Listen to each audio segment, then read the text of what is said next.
This message comes from NPR sponsor Neutral, offering organic, pasture-raised milk that is carbon neutral certified. Every carton of Neutral milk supports carbon reduction projects on family farms across the country. Find Neutral at Whole Foods, Sprouts, and other natural retailers. Hey everyone, you're listening to It's Been a Minute from NPR. I'm Brittany Luce. And it is officially my favorite time of the year, fall, which means spooky season. Scary movies, books, shows, you name it, I want it. And it's more than ghosts and gore. Horror holds up a funhouse mirror for our darkest fears and desires. We do have a human urge to shoot a zombie. Not a person, but somebody who is a threat, who might be wearing clothes like somebody I'm annoyed with. Recognize that voice? It's the Jordan Peele.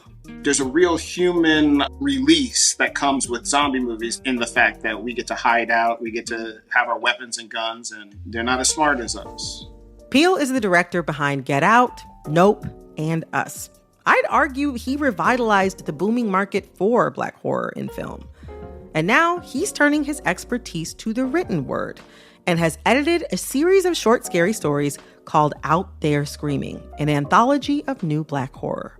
Today on the show, we're looking at the tenets of Black horror, reckoning with its past and looking toward its future for new possibilities.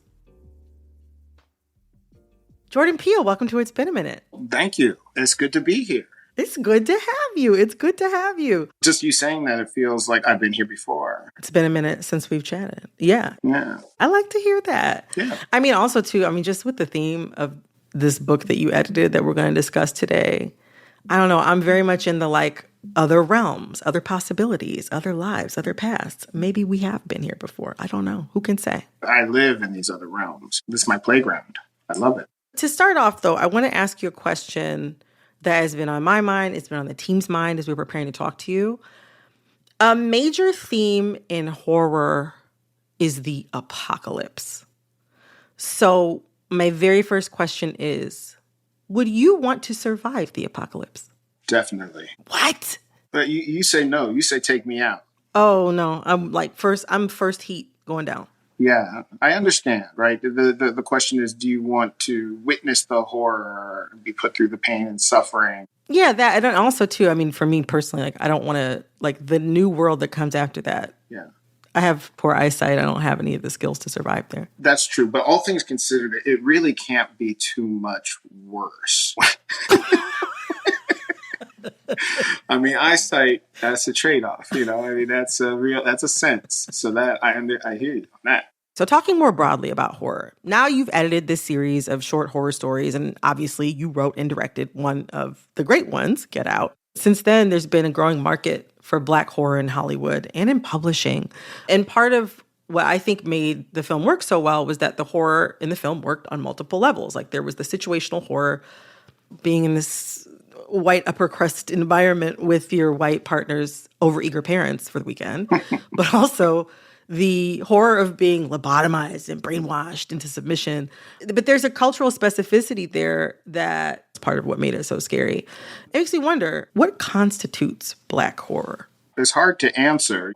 In some ways, it's Black authorship, protagonist, Black lead, and the racial dynamic could be front and center, or it can be peripheral.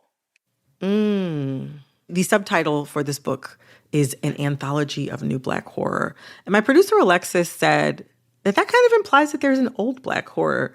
And she wants to know, and I want to know too, what makes this new? This sort of landscape we live in of Black America and what is becoming less and less white America, but we still recognize a strong hold of white supremacy. The dynamic is shifting every day. There are books that are being challenged that weren't challenged a little while ago. What makes it new is that we're living in a new world every day. Upon reading these, you do find that there is the newness of them. These are, for the most part, feel like stories that couldn't be told a couple of years ago because of even the context of the world they're in. Can you give me an example of something that you're thinking about? A Dark Home by Nnedi Okorafor. The way it combines an ancient African spirit with modern technology and this idea of a smart home is just something that is just so unique to her sort of world builds and just a beautiful story. And so this is just something that feels so fresh to me and so unexpected. And that she's able to pull off essentially dual horror subgenres in here. One with this modern sci-fi and one that feels like this other kind of depth to it. When it came to the short stories and Out There Screaming, was there like a device or a thesis that just bowled you over in editing this series? You know, there's a motif of eyes that emerges in several of the stories. And it's also a theme in my work and throughout art, but I find it very interesting how there's a really dark association with eyes and vision. And a lot of it is about what we think of as the white gaze or the white supremacist gaze, even in some cases. Part of the Black experience is that our identity is so wrapped up in with how we're perceived and how we're seen and how we're imagined to be because of how we're seen. No, it's a really good point. When you say eyes, I think of the first story that appears in the book by N.K. Jemisin about a Black cop who sees human eyes in the headlights of cars. As a Black person, you're always the subject, rarely the person who's gazing, rarely the person who's looking. To just talk for a moment about Get Out and the sunken place, which was this mental prison that the main character, Chris, is sent to. And it involves this idea of being able to look through your eyes, to be able to see clearly, but to not be able to have an effect, not be able to use your judgment or your wisdom or your Blackness to solve this problem. Right. I wonder, and it's something I've been thinking about, I'd love to get your thoughts on this. For a lot of Black people, real life is scary. Like, real life is scary enough. Like you said at the beginning of this conversation, you're curious to see the apocalypse through because you're like, how could things get worse? But I wonder if real life is scary enough for Black people, why do we need Black horror? Well, of course, not everyone does. You know, some people just don't like horror. And, well, you know, I have a theory about people who don't like horrors. These are the same people that will watch 10 seasons of Criminal Minds and try and act like that's in some dark stuff. You know, but, that is interesting. But you raise a great question. And this was the big debate going into Get Out, that this was an area, grounded horror, as grounded as it could be, that explores suffering Black people, white villainy at its most diabolical. And so my fear was if this doesn't land right or if this doesn't ring true, people say, what are you doing? And so there was just a faith in this idea that if I pull it off, it will release something. And that's sort of exactly what happened. When we are allowed to process our feelings and our fears in creative ways, I feel like good things happen. Part of what I love about this project, Out There Screaming, is, you know, after Get Out, I was approached by so many people that said, oh my gosh, I've had some story that I've wanted to tell, but I just didn't think they'd ever let me do something like that. Or, oh man, when I saw this movie, I was mad for a second because I wanted to be the one to do it, but then you kind of did it. And now realizing that it's not that everyone had Get Out to make, it's that everyone had an expression of their fear. They had a nightmare that they had built, that they had wanted to show, and you can't ignore your Blackness when you're writing a horror story. Black horror serves a purpose in that it provides a place for people to, through writing it, creating it, shooting it, directing it, or taking it in, to kind of process this elemental human thing that we all deal with, which is fear. Yeah, and it's hard to do. You know, when you apply horror to the Black experience, you come up with a lot of nightmarish reality, as you point out. So it's difficult to craft a horror that is also an escape. Yeah. And it is not just pushing us into that place. Well, Jordan, thank you so much for joining us today. It was so great to have you. So great to be here. Thank you so much, Brittany. That was director and actor Jordan Peele. Coming up, one of the contributors to Out There Screaming and the scholar of Black horror, Tananarive joins the show to talk horror, leadership models, and her upcoming novel, The Reformatory.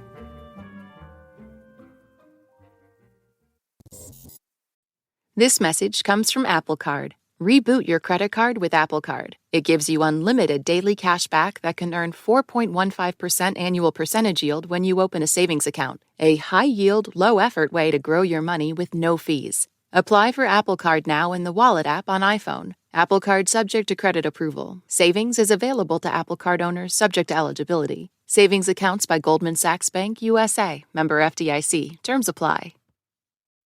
This message comes from NPR sponsor Neutral. Neutral offers organic, pasture-raised milk that is carbon neutral certified. They're on a mission to reduce the carbon footprint of agriculture by partnering with family farms across the country to implement carbon reduction projects. To learn more about how Neutral makes carbon neutral certified milk a reality, not by 2030 or 2050, but today, visit eatneutral.com or find Neutral milk nationwide at Whole Foods Market, Sprouts, and other natural retailers. Up First achieves the rare 1-2 punches of being short and thorough, national and international, fact-based and personable.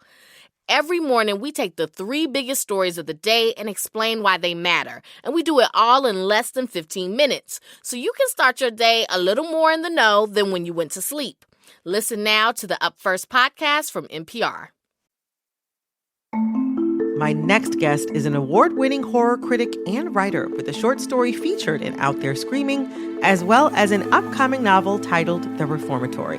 Her name is Tananarive Due. And in these latest stories, she's combining fantasy and family history to illuminate the terrifying reality of Black life. In my interview with Tananarive, she walks me along the delicate line you need to straddle in order to honor a horrific past while giving some satisfying scares. Tananarive, welcome to It's Been a Minute. Thank you. Very excited. I like that level of excitement. I can work with that.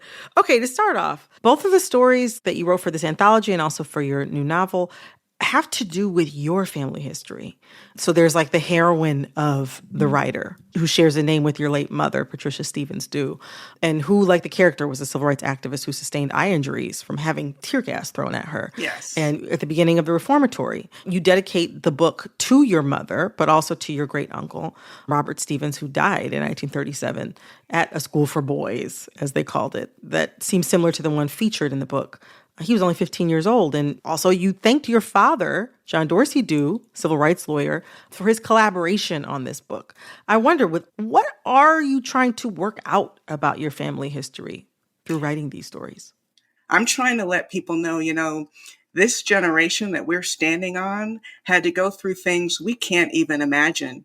And even though I take reality and then, as I like to say, turn it up to 11 and add the monstrous to what's already terrible, what I really want to show is their strength, because we are losing that history, not just because of the natural tendency every generation has to put themselves front and center. I've been guilty of that too, but there have been actual conscious efforts to erase that history, just as my mother saw those efforts playing out within her lifetime. That's why she wanted to write a civil rights memoir, because we were here, we did this. And I think that's what ghosts are trying to say. I was here.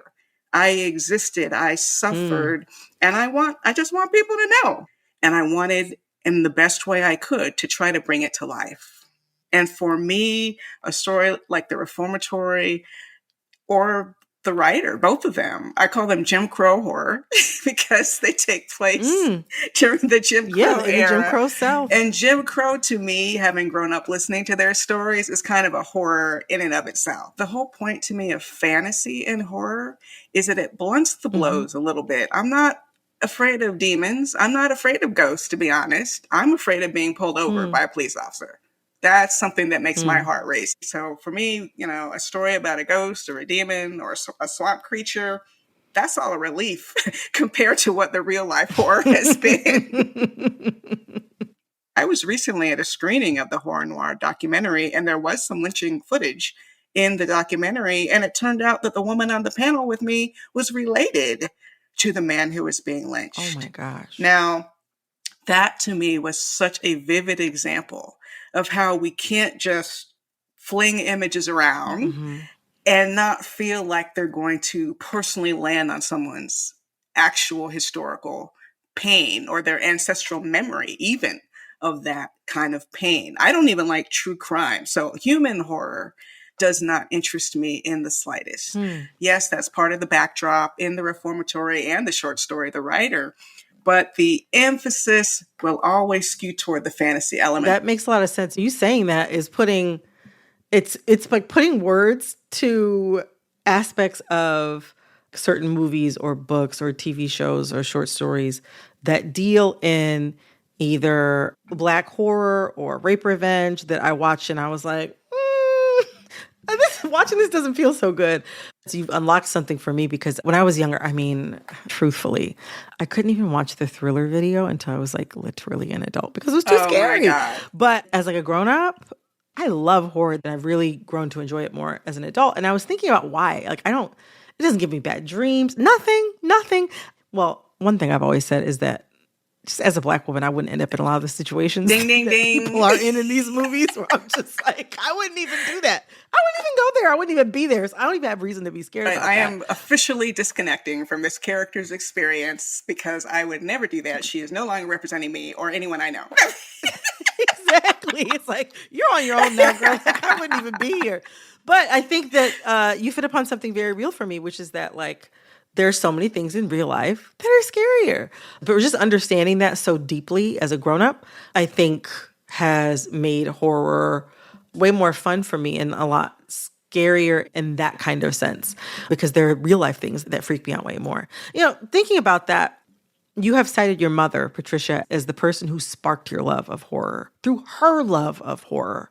And you've also outlined how horrific so many aspects of what her young life must have been like, was like, as somebody growing up and trying to push back on Jim Crow. How did you hold the realities of your family's history alongside your mother's love of horror and the horror movies and stories that you grew up with?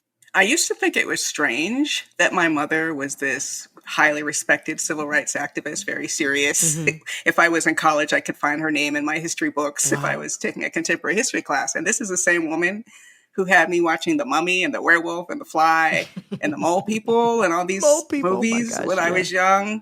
And I think for our family, horror has definitely been a way of dealing with trauma in a way that, for people who don't get it, will sound strange, but it's so healing. It's so healing. And I felt that my mother was able to heal some of her wounds by subjecting herself to horror movies where you can feel that little bit of a race of your heart. Mm-hmm. You see something on a screen that validates, yes, this is what the feeling I have inside of me looks like. And then breathe it out. Breathe it out. And that was very much a part of our family. To me, horror and comedy are also two sides of a coin. And there are some similarities in the setups and payoffs. And the fact that it's so visceral, like a laugh. Yeah. Is so visceral. And a scream also is so visceral. It feels very personal, but it can't touch you. It can't touch you. The idea that a real life trauma, like you said, you can't be like, let me do a 10-second rewind or let me fast forward through this scene. But you ultimately are in the driver's seat, which is not always the case when you're dealing with something traumatic and scary and terrible in real life. It's like a controlled catharsis. Yes, very well put. Controlled catharsis. We've been talking a lot about the past. And as you said in the 2019 documentary, Horror Noir, you say, Black history is Black horror. So we can all agree that the past was scary and is scary to unpack and think about in so many ways. But I want to turn toward the future. Sure. You also teach and have taught about Afrofuturism and have written speculative fiction. I wonder what futuristic themes are specifically ripe for Black horror? Oh, that's interesting. And I love that we're blending Afrofuturism and horror, because horror and Afrofuturism are in the same family. It's the Black speculative arts is what Afrofuturism is. So that's science fiction, fantasy, horror, comics. And what really draws me to horror in general, I think, is exactly the thing that is perfect for Blackness in terms of Afrofuturism and horror. And that is leadership models. Speak to me. You're saying something. I just had a response. Leadership Okay. models, because in horror specifically, which is a survival situation, unless someone comes up with a good idea and knows how to execute it, all y'all are going to die, including this protagonist, which sometimes happens in horror. Yeah. Sometimes everybody dies. So the leadership model, I mean, my theory, I haven't done any study on this, but my theory is that the more comfortable your upbringing has been, the fewer ancestral stories you have about running and hiding, the less you feel at risk if you're investigating a strange noise in the house, right? Like, because no one's ever... I'm seeing something there. Right? Like, hello. Whereas with Black people, even if we don't have personal experience with that kind of trauma being chased, we have these stories. It's about leadership. It's about preparation. And horror movie, most horror movies have a moment called the meeting. The meeting is when, let's say there's 3 or 4 people, they're in a house where everybody's having different experiences, nobody telling each other what's going on because they all think they're crazy. Yeah. And then they finally start to share. Oh, this happened to me. And the gaslighting stops. I hate gaslighting in horror. I get it, but I hate it. Like, if someone says something happened, believe them. Believe Black women in horror. Okay. And then you can start coming up with a plan. Then we're all on the same reality map. And we can, like, you do this, you do this. Wasn't there an old dusty book? Maybe there's some secrets in there that will help us to, like, make a plan. And I think as more Black protagonists emerge in horror, we're just going to see more and more of those natural leadership models where you believe people's accounts, where you take precautions before you act, where you don't do silly things. And I think it'll be really a good trend for all horror if we start to see a little bit more of that experience of people who haven't had such a pampered life dealing with horror and horror elements.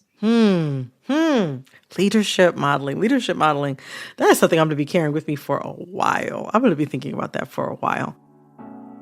Tanana Reeve, thank you so much. It was such a joy to talk to you today. Great talking to you too. This is fun, and thanks for doing this.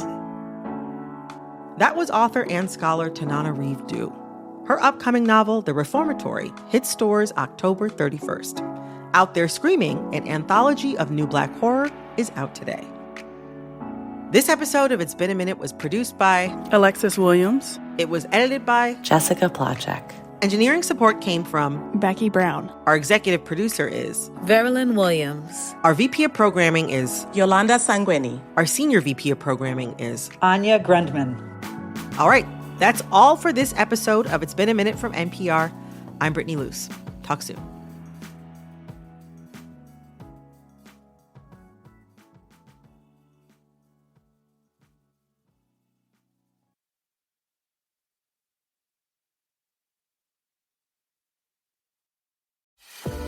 Here at Planet Money, we bring complex economic ideas down to earth. We find weird, fun, interesting stories that explain the way money shapes our lives. Inflation, recessions, the price of gas, we've got you. Listen now to the Planet Money podcast from NPR. You ever been there when an uncomfortable question about race comes up, but you don't know how to answer? That's where Code Switch lives. Each week, we're talking about race and how it intersects with every other aspect of your life, from politics and pop culture to history and food. Listen now to the Code Switch podcast from NPR.